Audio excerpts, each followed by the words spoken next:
Jesus of Nazareth was a first-century Jewish man who claimed that he was uniting God's domain above with our domain below. He called this the arrival of God's kingdom. Jesus invited people to follow him so they could enter into that heavenly realm here on earth in their day-to-day lives. And that's what he's talking about in the collection of teachings called the Sermon on the Mount. Now, if you really believed that God's heavenly life was available here and now, that would change your perspective on just about everything, including your possessions. In fact, Jesus said the biggest obstacle to experiencing God's heavenly life and presence is our stuff. The word Jesus uses literally means the stored up things, so our storage. Okay. Yeah, some people do have a lot of stuff, but it's natural to collect things. Stuff can make life easier. Stuff can give me security. Stuff gives me freedom. Well, we think that it does, but Jesus says not so much. Don't store up your stuff on the land, where moths and nibblers destroy and where thieves break in and steal.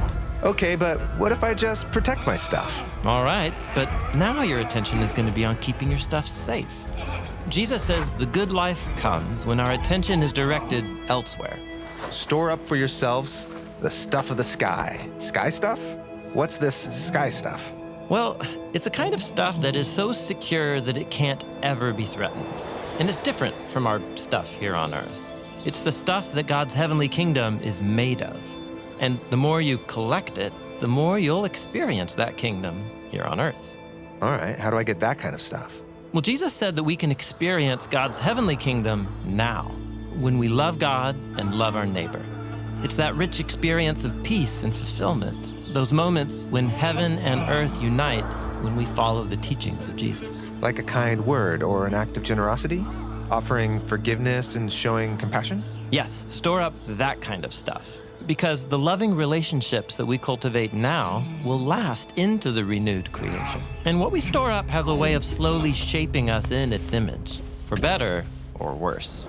Or, as Jesus puts it, where your stored up things are, there too will be your heart. Okay, so I should focus my hopes and desires on what really matters. Right. In fact, next, Jesus uses a vivid image to describe this focus. The lamp of the body is the eye. So then, if your eye is good, your whole body will be radiant. This phrase, good eye, is the figure of speech in the Hebrew Bible for being really generous, while a bad eye is a metaphor for being stingy, hoarding your stuff. Jesus warns that a bad eye is the quickest way to ruin yourself. But if your eye is bad, your whole body will be dark. If the light that is in you is darkness, how great is that darkness? Yikes. So maybe I should give away all my stuff. Maybe. Jesus once told a wealthy man to do just that. Ultimately, it's about our priorities. Here, Jesus tells a parable.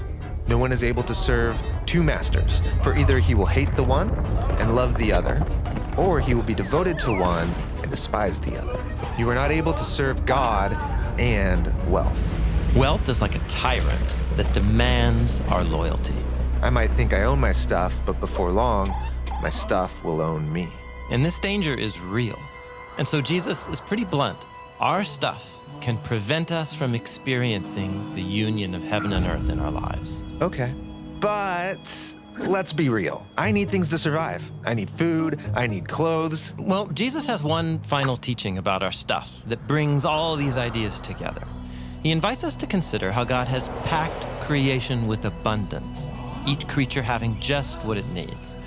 Jesus says that if you trust God as a generous Father and prioritize loving God and loving others, you will find that your needs are met.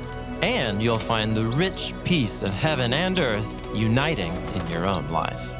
I say to you all, don't worry about your life, what you will eat or what you will drink, not even about your body, what you'll put on. Isn't life more than food and the body more than clothing?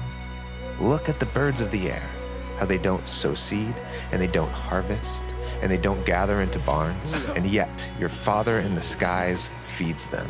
Aren't you much more valuable than they are? And who among you is able to add an hour to your life by worrying? And about clothing, why are you all so worried? Pay attention to the lilies of the field, how they grow. They don't labor and they don't weave cloth. But I tell you all, Not even Solomon in all his glory clothed himself like one of these. Now, if the grass of the field, which is there today and tomorrow is tossed into the furnace, is clothed this way by God, won't he make sure to clothe you all who have so little trust? So then don't be worried, saying, what will we eat? Or what will we drink? Or what will we wear for clothing? For the nations constantly seek for all this stuff. For your Father in the skies knows that you need all this. Rather, first, seek for the kingdom of God and do right by God, and all these things will be added to you. So then, don't worry about tomorrow. Tomorrow can worry about itself. Each day has enough trouble of its own.